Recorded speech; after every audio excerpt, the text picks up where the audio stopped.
Santosh, Karimnagar, India. Assalamu alaikum wa rahmatullahi wa barakatuh. I love you, Zakir Naik. I reverted to Islam after watching your videos. Alhamdulillah. My question is, how can I earn by doing dawah, because it is the best profession? And I start my talk by quoting a verse of the Quran from Surah Fussilat, chapter number 41, verse number 33, where Allah says, وَمَنْ أَحْسَنُ قَوْلًا مِمَّنْ دَعَا إِلَى اللَّهِ وَعَمِلَ صَالِحًا قَالَ إِنَّنِي مِنَ الْمُسْلِمِينَ. Who is better in speech than one who invites people to the way of thy Lord, works righteousness and says that I am a Muslim? According to the Quran, according to Allah, the profession of dawah is the best profession. And that is the reason I left from a doctor of a body to become a doctor of a soul. The basic question is that how can I earn my living by making dawah as a profession? Number one, that as I mentioned, dawah is the best profession, but you should not do dawah because you want to earn money. Yes, you do dawah, and because you want to live a life, a simple life, you have to have some earnings, so you can earn by doing dawah. But the main aim for dawah should be to attain Jannah, because it's the best profession. A main aim for dawah should not be to earn a lot of money. And I know that your intention is not there, but I'm just clarifying to other people that you should not do dawah because you can earn a lot of money. But when you do dawah, how can you earn money? Number one is that if your parents are very well off, and if they can support you so that you can do dawah without thinking about how to make both the ends meet or how to take care of a family, that is the best. And Allah has blessed me that my parents and my brother, they took care of my financial aspect. And they told me I don't have to worry at all. We will take care of your family. And not only that, my parents went to the extent of taking care even of my dawah activities. For the first few years of my dawah activities, it was 95% financed by my parents. So I didn't have to waste time also collecting funds. When the activities grew, mashallah, support of the family increased, but outside support from other people also increased more. And mashallah, we became the largest private dawah organization. So number one would be that if your parents are well off and if they can support, there's nothing like it. Number two, that if Allah has given you the knack of doing business, and if you can do business, spend a small portion of your time in business. And that's what I did. That initially it was mainly family support. Within a few years, I started doing a small business. I took a small loan of 15 lakh rupees from my mother, and within a few months I gave it back, and that money expanded, mashallah. And I started giving my parents a share of my earnings, alhamdulillah. And later on, I got involved in various other businesses. I have to spend on an average a few hours a week, or maybe 1 or 2 days in a month during the holidays, and got involved in business of real estate, business of mobile, and various businesses, And alhamdulillah, Allah blessed me so much that mashallah, I started earning more money than my parents and than my brother. Alhamdulillah. And I used to always give major portion of my earnings in charity. I made Allah my partner in my business. Initially it was 25% when I started, then became 51%, and it kept on increasing. The major portion of my earnings, it's for this Allah. So when Allah is your partner and you make Him the partner, so alhamdulillah, where is the question of going in loss? Allah blessed so much that we started, from my earnings, I started helping other da'is. What I want, that the Muslim Ummah, among the rich people, they should have a separate fund for supporting the da'is. And that's what we had. We had a large fund previously, and even now we have a fund supporting du'ats in different parts of the world. And mashallah, we supported du'ats from different countries of the world. Depending upon the requirement, we used to take care of the family. If you wanted X amount, we used to give 1.2x or 1.25x to him, so that he doesn't have to take care at all of his financial aspects. Take care of it so that he can concentrate on dawah. So if there is a fund made by the Muslim NGOs or the Muslim rich businessman, which selectively, and this is very good, why? Because you are getting easy sawab. And I realized when I went to travel and when I met the Arabs, the first used to ask me, many Arabs used to ask me, that Dr. Zakir, how are you taking care of your living? Not knowing the background that mashallah, my family was very well off and I never took salary. He said, who is taking care of your family? Can we take care of your expenses? And alhamdulillah, so far till this day, Allah has been very kind. I did not have to take help from any of these rich businessmen. Many people offered me $25,000 a month. Some people offered me more. All put together would be hundreds of thousands of dollars I would get per month. But alhamdulillah, Allah has blessed me. When He's making me earn much bigger amount than what they're offering me, why should I take anyone's help?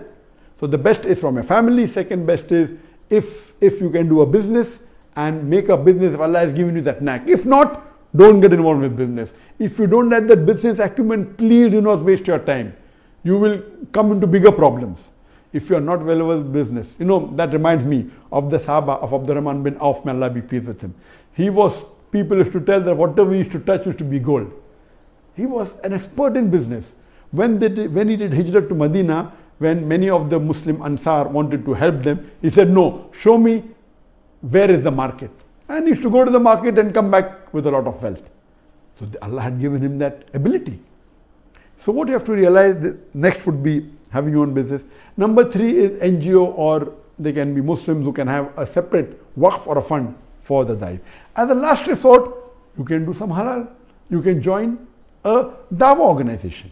That's the reason we in our dawah organization, we had in IRF and the associate sister concerned, we had more than 500 full-time paid employees. Volunteers were in 10,000s.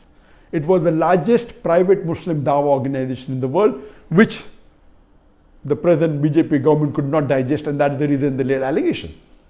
Alhamdulillah. And we saw to it that we paid about 20 to 25% or much more than the market value. If his market value was X amount, we used to pay 1.25x or 1.5x, sometimes even double X. We used to train the people, those who were not well qualified, we used to train them. For training, we used to give them money and take a contract that after we train you, you have to work with us for X number of years.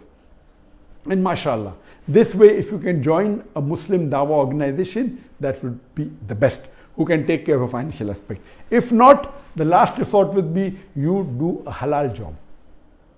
A halal job which may not be an Islamic organization. It can be working in any company, a normal company which is not allowed with haram activity, and that job should be such that it should not be overburdening you. Only the few hours that you spend in the office, maybe 8 hours or 9 hours, that's it. And you can do a job in which the company has got 2 weekly holidays. So if you do such a job, then more than 50% of your time you can yet do dawah.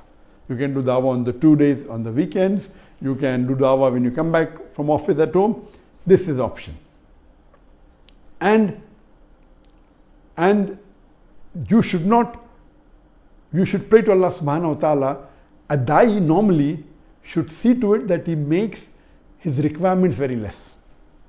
If you make a requirement less, no one can force you to tell something which you don't want. If your requirement, you want minimum $10,000 a month or $5,000 a month to survive, it's not required. Alhamdulillah, Allah had given me way as to earn millions of dollars a year. But I saw to it that my family requirement was bare minimum. In Bombay, the immediate requirement, family has to give my wife only 40,000 rupees a month to take care. It was sufficient. Here in Malaysia, I'm spending 2,000 ringgit a month on me and my wife only. That's equal to less than $500. Though Allah has given, mashallah, a lot. So that make your requirements less, so that you do not get involved in trying to waste time in making money. If Allah gives you, give majority in charity. Allah will give you more barakah, and so da'i's life should be simple. With the amount I was earning, I could own a Rolls Royce, alhamdulillah. But I preferred having a small Toyota because that is sufficient. It is enough. My part money used to go in dawah activities, because when I travel, I pay from my own money. I stay outside in the hotel. That was another expense for dawah expenses. But for the personal expense, see to it that you make it bare minimal. So your life is simple. Many people, when they came to my house in Bombay, they were shocked. You're living in such a small apartment. I said, I'm in such a big apartment. It is 800 square feet, big apartment in Bombay. 800 square feet is a big apartment. The carpet area, built up area is 1,200. Here also people come to Malaysia, some people are shocked. You're living in such a small apartment. I said, I'm living in such a big apartment. Here also, mashallah, it is somewhere close to 1,000 square feet, alhamdulillah. So if you make your requirement less, and your earning is separate, requirement less, then no one can blackmail you. So even if you do a simple job it will be sufficient and you can do dawah better. If Allah gives you more wealth, see to it you give in charity so that there's barakah. And this is a key point. And this, the first person who inspired me about this, it was when I went to Pakistan and when I met Dr. Israr Ahmed. Besides Sheikh Ahmed Deedat, the second person who inspired me was Dr. Israr Ahmed. And he told me, son, I tried to do both together, being a doctor and a dai. I could not, you can be expert only in one, and I gave up my medical profession, and he was one of the second instrumental person for me to leave my profession. And he also told me, son, make your living cost low so that no one can pressurize you, no one can blackmail you. And alhamdulillah, Allah blessed me with a lot of niyama, and yet now, but see to it you make your requirement the least so that you can do dawah to great extent.